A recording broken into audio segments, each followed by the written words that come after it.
Oh, right. Alexis says she didn't quit her day job until after the massive success of that book, Eat, Pray, Love. So, I don't know. I just think there's a lot of different thoughts out there. A lot of people are really lucky to get out there and work all the time and go from job to job to job, especially with musical theater work. Can't compare, guys. It's so hard to do. Can't compare. So, I mean, I'm preaching to the choir here. I'm not amazing at this either, and I've had to work really hard at it, but I think that it's very, very difficult. But when you start to just own, like, you know what, I'm doing the best that I can. That's the question. Are you doing the best you can? And if you're sick today, what's your best effort today? And that you can put your head on your lap at night on your pillow and say, you know, I'm doing the best that I can. And when it's right, it's right. And when it's not, it won't be. And life is up and down, up and down, up and down. We don't always get what we want. And I don't think I mean, if any of you guys know of an actor that has gotten every single audition that they've ever booked, wow, that's probably in the 0.05 percentile. Hey, Des. Good. Hi, Eric. Janelle. This is so wonderful. You're welcome, Janelle.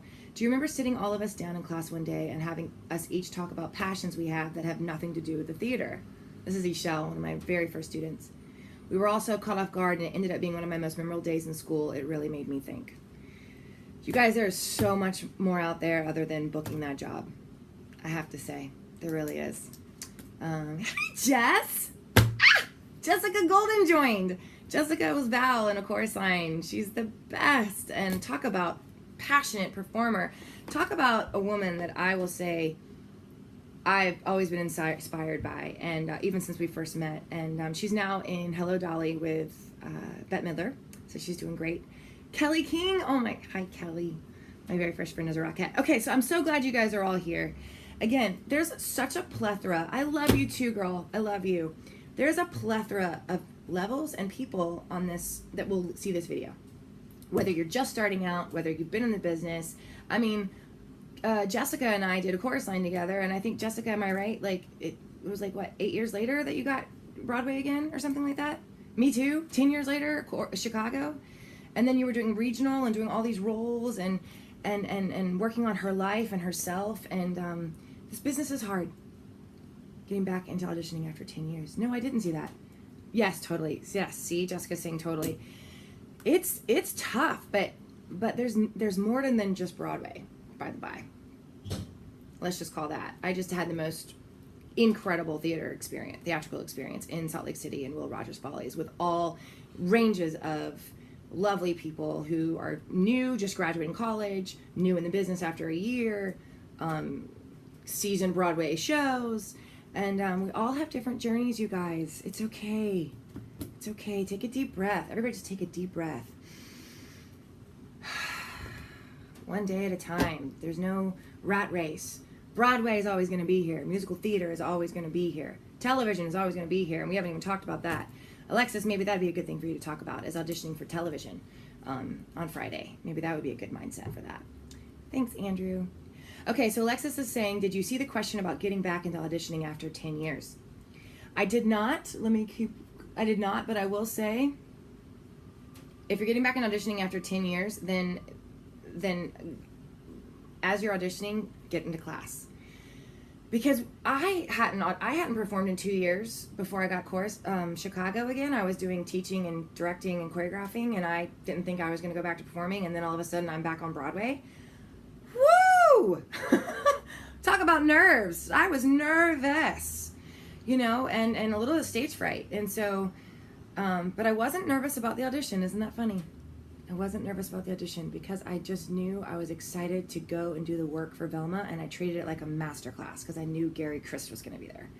And Gary Christ, who I hadn't worked with, was the man who's Anne Ryan King's right-hand man. So I got to learn more knowledge from him and throughout the year, so that was great.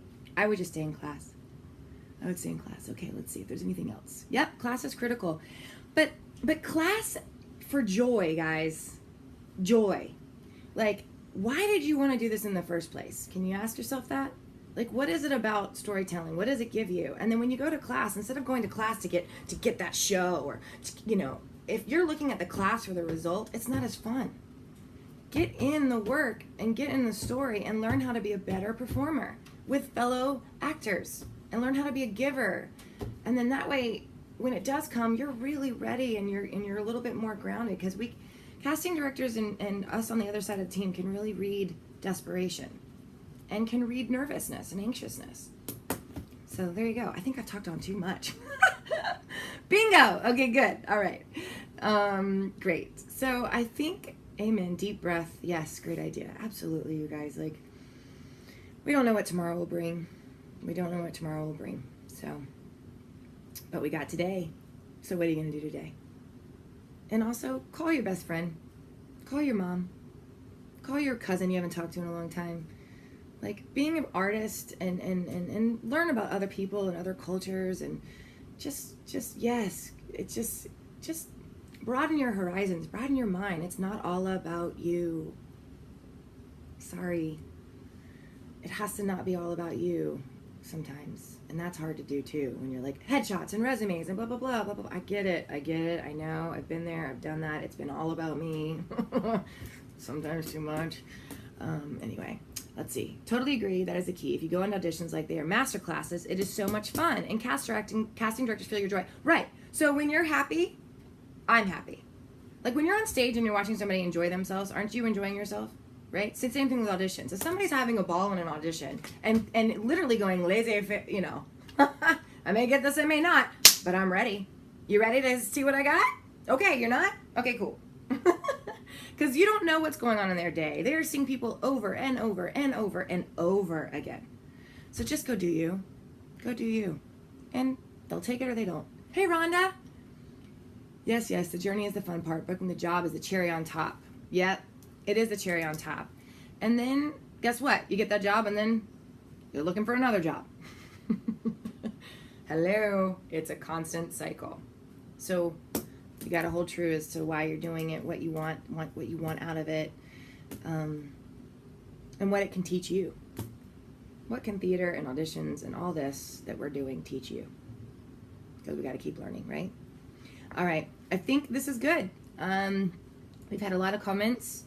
I will recap last minute. I think I talked a little bit too long, but that's okay. When you get that audition, woo-hoo! I get to play the part today. Or I get to do the choreography today. I get to be in the room where it happens. Yay. Your job is to audition. Okay? It's to audition. It's not to book. So go audition. I want you guys to audition like 100 times this year. And I want you to, your job is to keep, your goal should be like, how many auditions can I go on? Not how many auditions can I book? Great. And do the work. Just do the work if you can. And if you don't love it anymore, guys, listen to that too.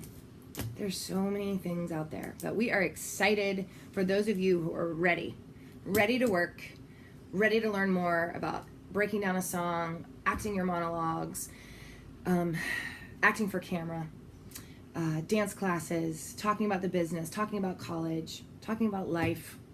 Come to Broadway Arts Camp, August 7th through the 13th in LA, and August 25th through the 31st in Seattle. Alexis will be with me, as well as Michael Paternostro, and we hope to see you there. Registration is open, and right now it is early bird special at $9.50 for the week, 10 to 6, and we also have an industry prep package. Get your footage, get your reel, get your headshots with Leslie Bohm. Check us out.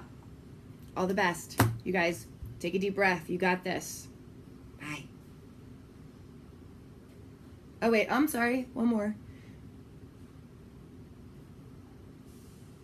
James, opera musical theater singer Nathan Gunn once said, "Perform where you make the best art. Wherever you do your best work, that's where you belong. And that's where you should be. Your goal should not be in the end to sing at the Met." Regarding your comment being totally and only focused on only getting to Broadway, not living the journey. Exactly, you guys.